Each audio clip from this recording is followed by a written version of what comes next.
Hello and welcome aboard the Gallant Says podcast. It is Thursday, April 25th, 2024 in the morning.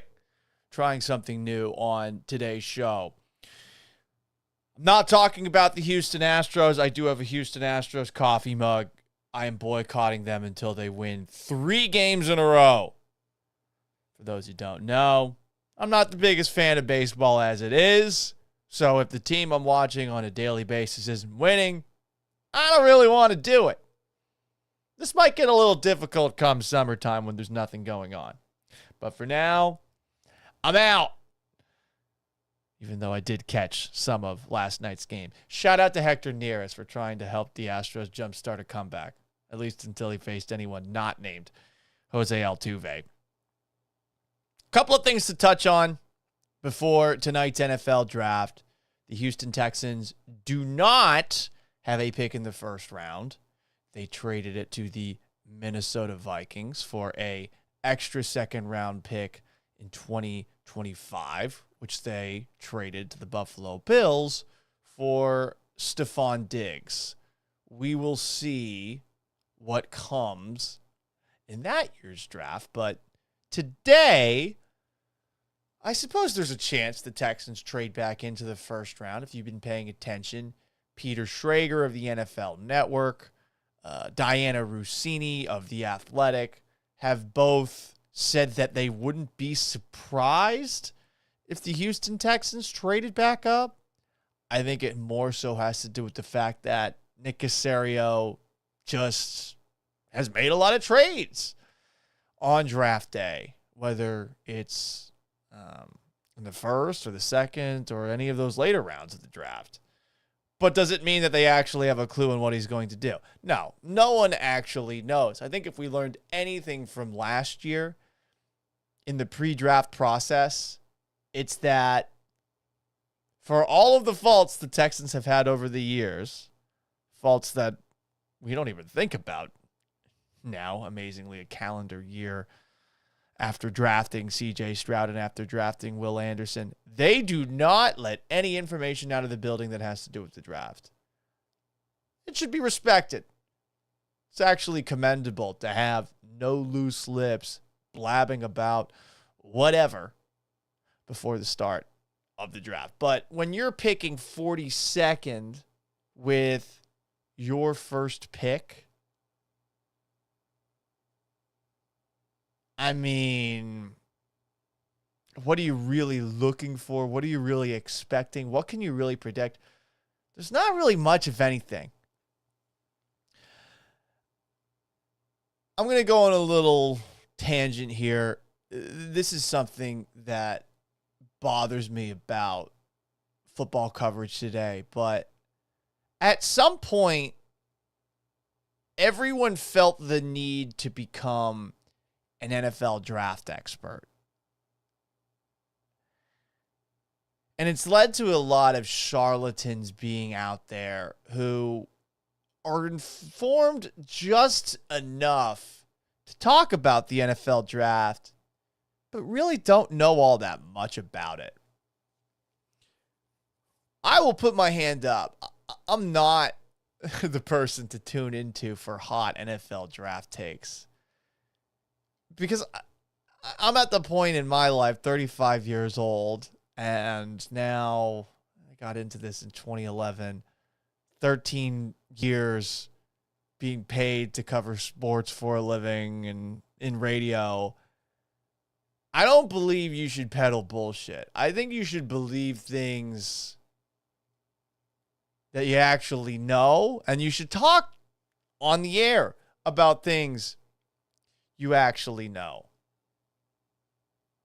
And there's a lot of people out there who I don't believe know what they're talking about when it comes to the NFL draft. It's unfortunate. The internet is now oversaturated with people who really want you to listen to what they have to say about the draft. Some people actually put in the work. And a very select few of those people who put in the work are actually good at the very least, coming up with sensical evaluations of players. what teams they might be a good fit for, why they're a good player, their strengths, their weaknesses. There are some people who are actually very good at watching film, evaluating it, and at the very least, if they're not right about what this player is going to be at the NFL level, they'll give you a pretty good feel for the player's background and all the things that I just listed. But there's not many people like that these days. I'm talking about real professionals. I'm talking about like Lance Zierlein. I'm talking about guys that actually are paid primarily or for the most part to take a look at NFL players college football players and say, this guy's good, this guy's not, et cetera, et cetera. Very often, those guys are going to be wrong about as many prospects as they're right about. Hell, I feel like most people, that's the same situation.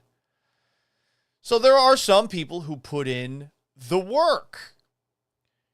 I would say more people these days, though, put in some work, which range from watching YouTube highlights of a player to reading a bunch of draft reports written by people we talked about before who have actually put in the work and know what they're talking about.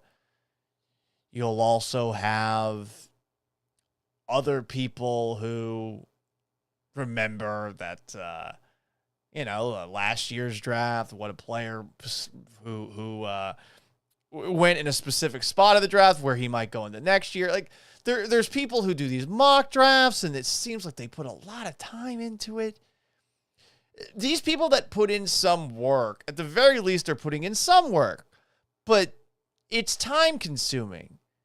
Can someone who's not primarily watching college football tape really watch all the film that there is and know what they're talking about for all sorts of prospects?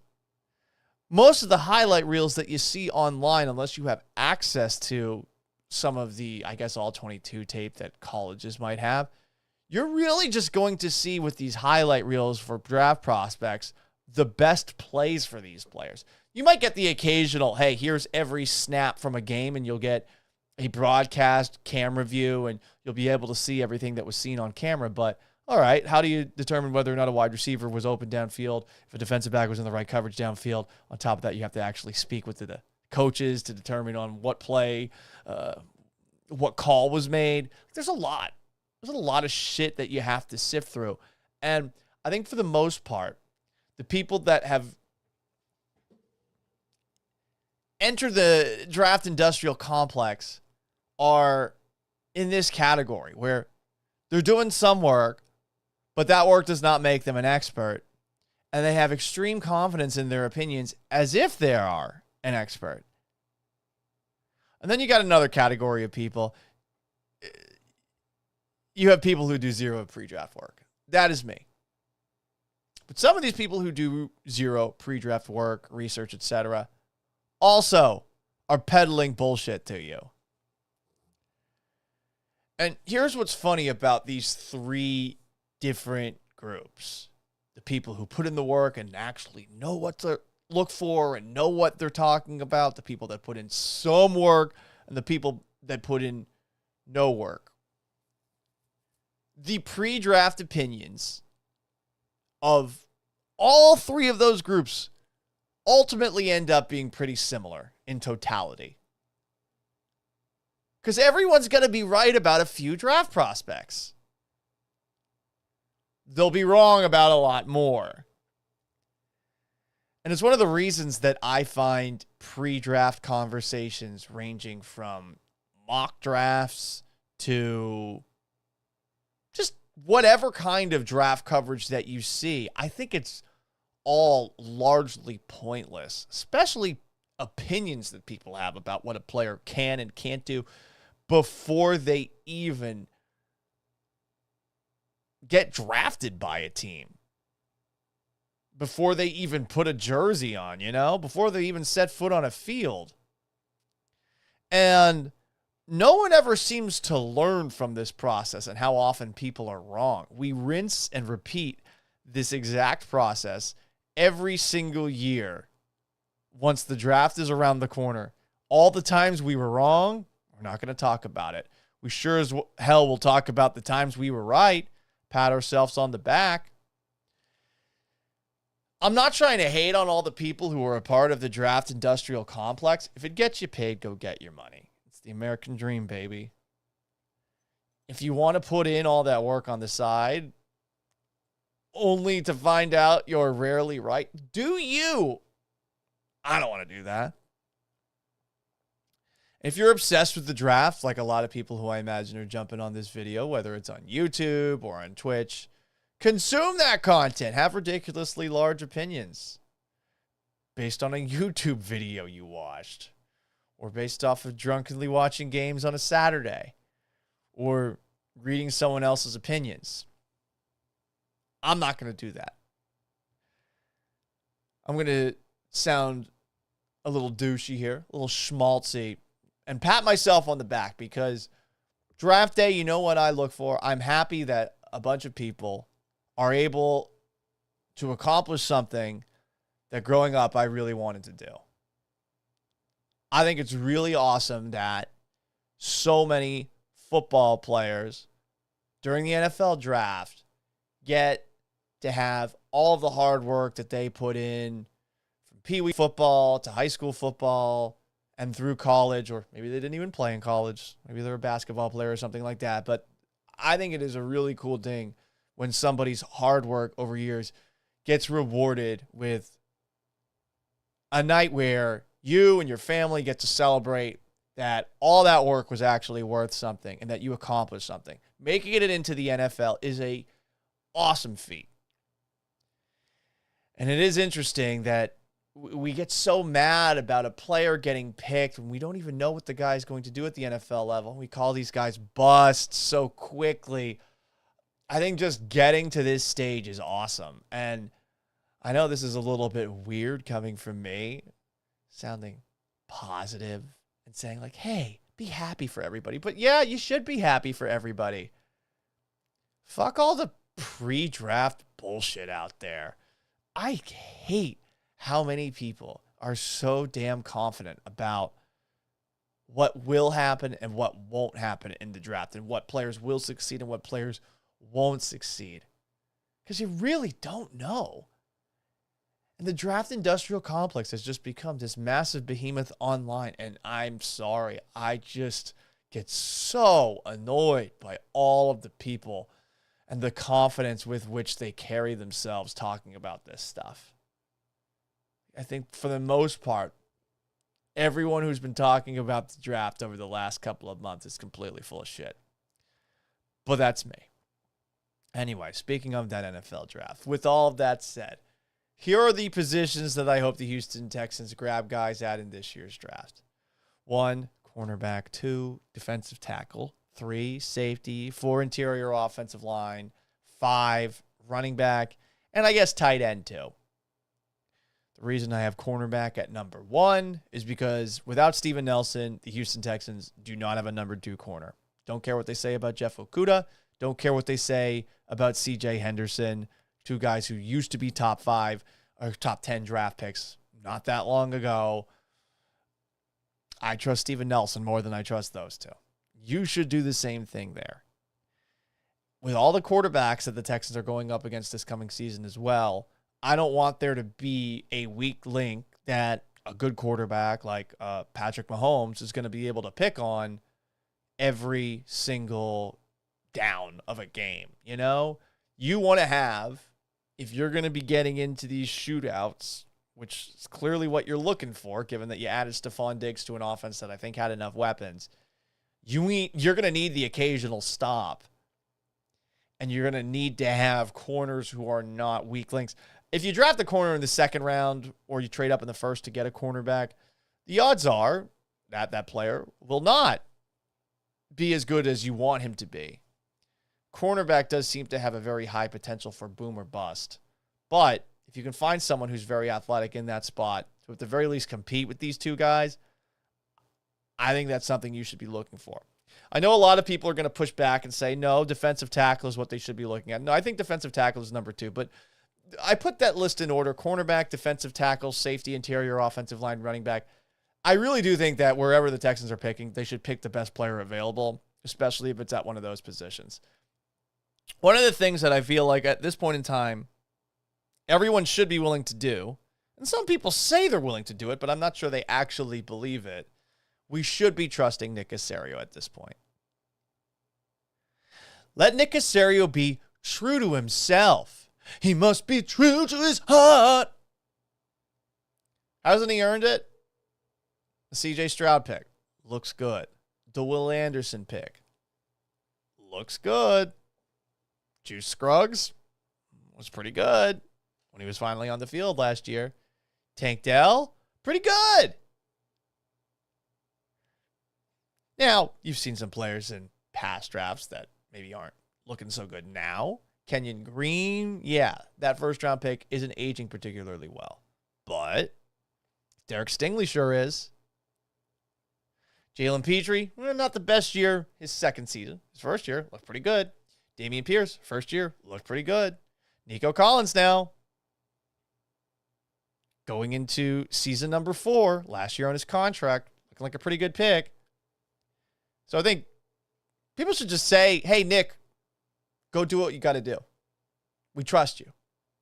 How many people are going to do that remains to be seen, because this is the same fan base that threw a parade over trading a 2025 second-round pick for Stephon Diggs and then started freaking out when the Texans voided the final years on Stephon Diggs' contract so that he's going to be a free agent after this year. It's always a fucking roller coaster with you people. Make up your minds. Draft best player available. Don't force a need.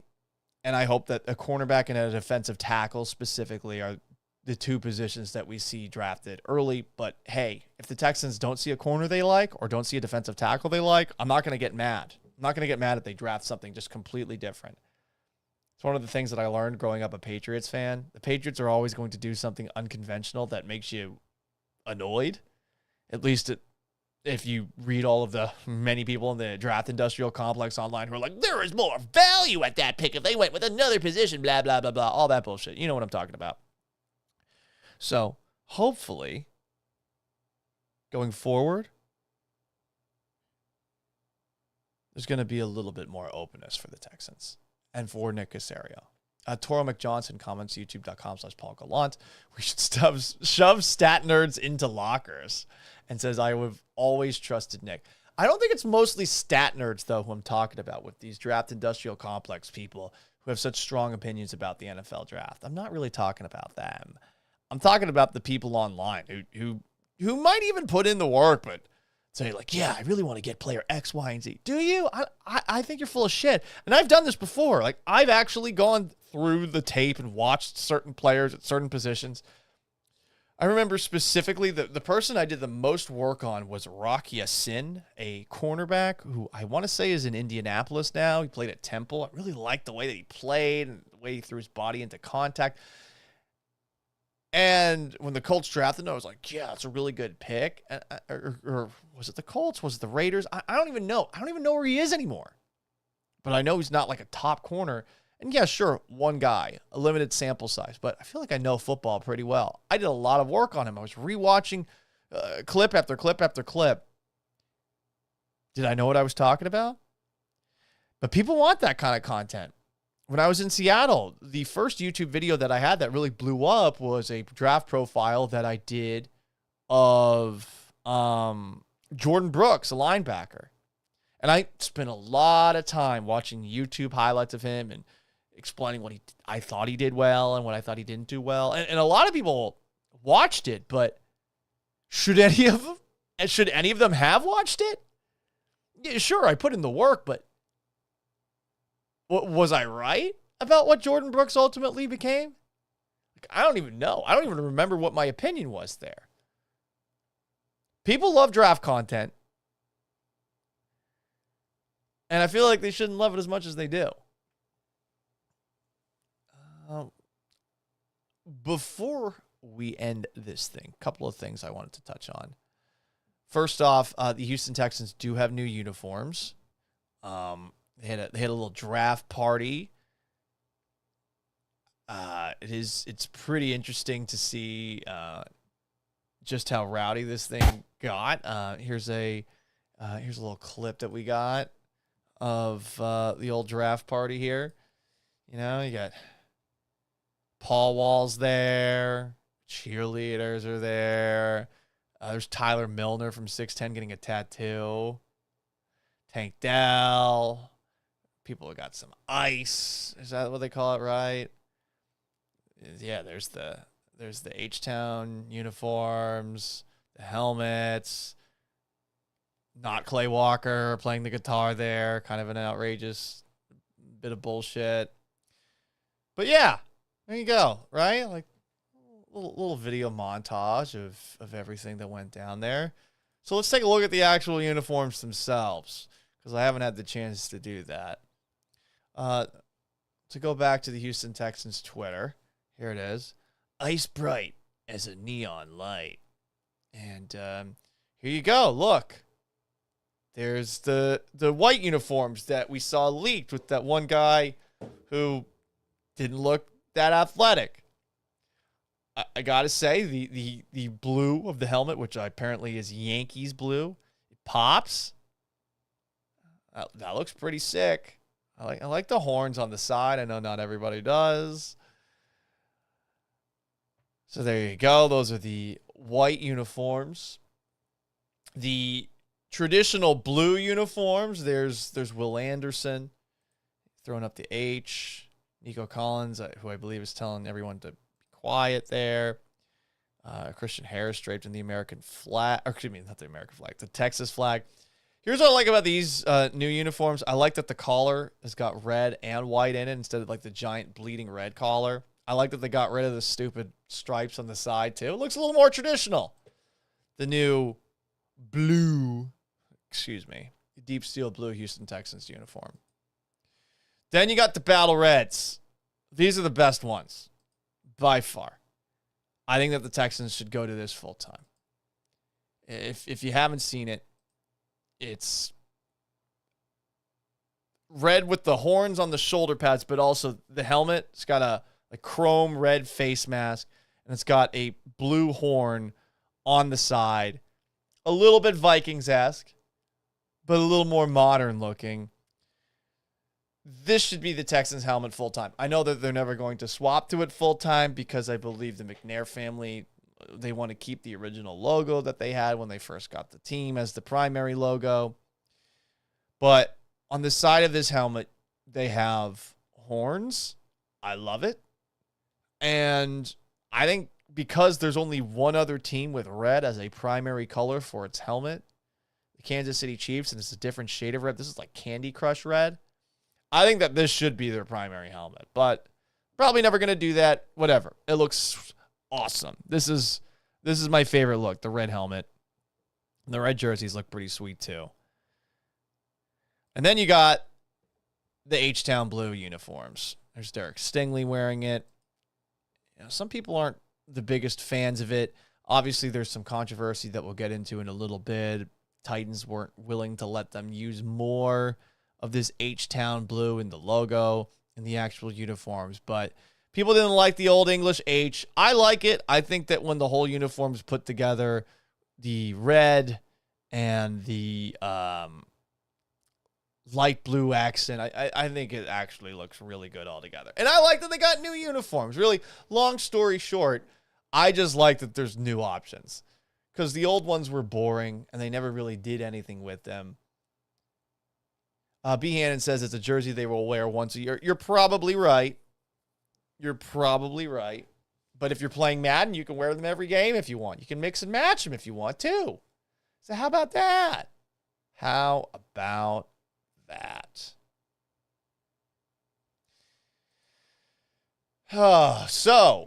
that has led to another little controversy. This H-Town blue look. Hannah McNair was asked about this on the Texans flagship. about pushback from the Titans and that light blue color. Said Hannah, quote, I think there was some talk, I think even publicly we discussed that we were going to be able to use a different color than Columbia blue. So when that was released and we got approval to do that, that's when we started getting some pushback. And then it got to a point where they just said, no, you can't. And then we compromised. It sucks that the Houston Texans had to compromise with the Tennessee Titans here. The Titans realized that the only intellectual property of value that their franchise has are the Houston Oilers uniforms, the iconic ones that they got rid of when they moved to Nashville, because they moved so quickly to Nashville. Not only did they not have a stadium ready to go right away, year one they played in Memphis, year two they played at Vanderbilt Stadium, but people were sick of the fact that they didn't come up with a new nickname, so they just came up with the nickname Titans, which is lazy. Cool, you got alliteration. When I think of Tennessee, I do not think of Titans. I think of cannibals. I think of squirrel on a stick. I think of hill folk. I don't think of the Greek Titans, you know? But hey, that's just me. So they switched to the Titans, and now all of a sudden, they're really excited with now the NFL allowing teams to wear multiple helmets and have multiple throwback jerseys and multiple looks. Okay, we're going to go back to the old Oilers look, the Houston Oilers look, not the AFL Houston Oilers look, like the look that they had in the 80s and the early 90s. And they look sharp, and Titans fans love that they have it, but there's no history associated with it. And I think that the way that the Titans have been flaunting it has been kind of, to be frank, cunty. It has been. It would be one thing if they were wearing it, but to wear it against the Houston Texans, it's a dick move. And it does feel like it's something that they're going to do every year, especially with the Texans making their own uniforms like this. And especially after Hannah McNairs, who's puffing that chest out a little bit, said this too. When asked, I guess, not when asked, when referencing that people believe she's been rather salty about the Titans. Quote, who started it wearing it against us? If anyone was at last year's game, their in-house PA was instigating it. It was unbelievable, but also wonderful because we finished the story, okay? So, I mean, who's salty here? That's a fair point. It does seem like Amy Adams-Strunk is a little more salty. Right at the end of this interview, Hannah had this to say when asked if the Texans are the when asked if the Titans are the Texans' biggest rival. She said, quote, well, first they need to beat us. And the Texans have won 3 games in a row, but at the same time, let's simmer down a little bit on that front. All right. Okay, you've won 3 in a row. But they were beating you for a couple of years, too. It's not like we're that far removed from Derrick Henry in particular absolutely owning the Texans. What did he have, like 1,000 yards over a 4-game period? But the Texans are feeling cocky, and they got the new uniforms, and it's fun to see them actually being cocky. I just want to say this to Hannah McNairs, to Cal McNair, to everyone associated with the Houston Texans. I'd like them to slow down just a little. Being cocky about a 10-7 record and beating the Indianapolis Colts in the regular season finale to get into the playoffs because a running back dropped the pass on 4th down. I don't think you should be so celebratory about it. You're hot now. But if you get a pair of bolt-ons, I'm asking for the, I guess, ladies in the crowd right now. Are you going to come back the first day when you finally are looking like somebody who's got something and brag constantly, show ultra bravado? Or are you going to want to blend in a little bit with all the contenders, with all the hot people when you first get back? I just advise them to slow the cockiness down a little bit. It's outrageous. Hannah talking shit about the Titans, it's fun. I love shit talking between owners, but I think that everybody on the Texans should remember that they were a fourth down conversion away from not winning the division last year. Are they ahead of schedule? Absolutely. Do I think that this year, even with the tough schedule, there's a chance that they could go very far? Absolutely. But I don't think that they should be cocky quite yet. I like what D'Amico Ryans has been saying. I like what I've heard from CJ Stroud. It does feel like everyone's got a level head, but it's one thing to talk about how you have a level head. It's another thing entirely to not start getting high off the smell of your own farts. And ownership is definitely in that zone right now. Anyway, guys, that's going to wrap up today's early edition of the Gallant Says podcast. Edward John comments, all hail the Astros Minister of Positivity, Lord Paul Gallant. Yeah, we're out. We're out on that. We're out on that. What other comments do we have here? YouTube.com/Paul Gallant, Twitch.tv/Gallant says, Toro McJohnson says, the Tennessee KKKs. Is that where the Ku Klux Klan started? Tennessee? Toro McJohnson also believes that the team logo is still the best in the league. Best in the league? I don't know if it's the best in the league. I've seen better ones. Honestly, I think it would be cooler if it was like some dude like holding a pistol. You know, like someone that actually looked like a Texan while holding a flag or something like that. But hey, whatevs. Anyway, that's going to wrap it up. Got a radio show this afternoon, noon to 3 at Spanish Flower. Hope you come join us. Not going to post this in podcast form. If the Houston Texans do something tonight, we'll talk about it on the live stream, youtube.com/Paul Gallant, twitch.tv/Gallant says. Until then, so long, farewell. Have yourselves a wonderful rest of your Thursday and enjoy the first